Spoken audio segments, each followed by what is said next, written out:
Hello everyone, welcome to this part on the series where we are building AI agents beyond Jupyter notebooks. In this video, we will be adding input guardrail to the agent that we have built and connected to the Telegram.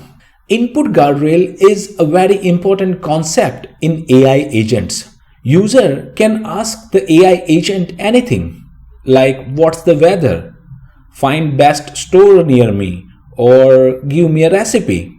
But let's say we have designed our agent to just provide information about health and user is asking about what's the weather outside.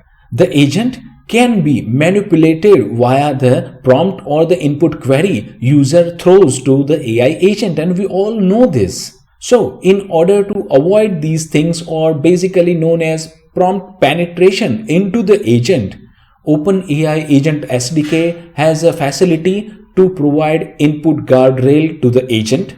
I'll go to the OpenAI Agent SDK's documentation, and there is guardrail section.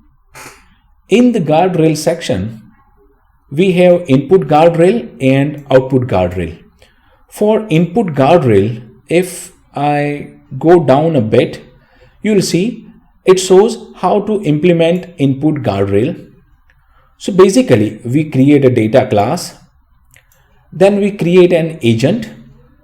The agent will then have output type of the data class, and then we will annotate a function that will be our guardrail function, and it will take the context, agent, and list of inputs, and then it will run this agent and decide whether the input is safe for the agent or not. If the input is not safe for the agent, it will throw an exception, input guardrail tripwire triggered. Here we will catch the exception and tell the user that, hey, you are asking about something, but this AI agent cannot help you with that. So this way we can implement guardrail in our agent. So let's add guardrail into our agent. The first thing I'll do here is I'll create a new file here, guardrail.py, and here I'll very quickly add a few amount of code. So this is the same code that we have seen earlier in the documentation. Here I'm trying to build a weather bot that only provides information about weather. So I'm saying here that my data class is weather output, and it takes two things, is weather and reasoning, and I'm giving that to my agent as an output type, and I'm saying that check if the user is asking about weather and doing just general conversation. And then I'm defining a function, weather guardrail, and I have annotated it as input guardrail.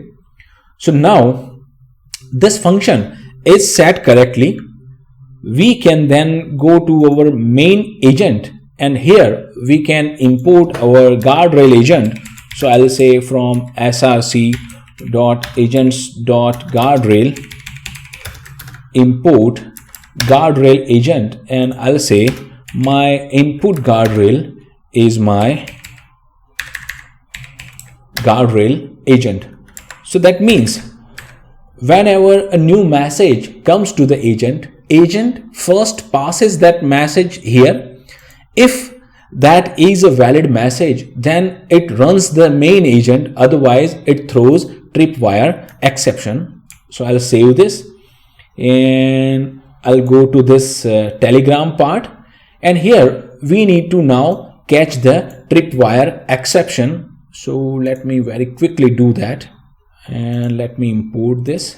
Okay, so we are saying that try to run this. If the query is out of the capacity of the agent, then throw this message to the user.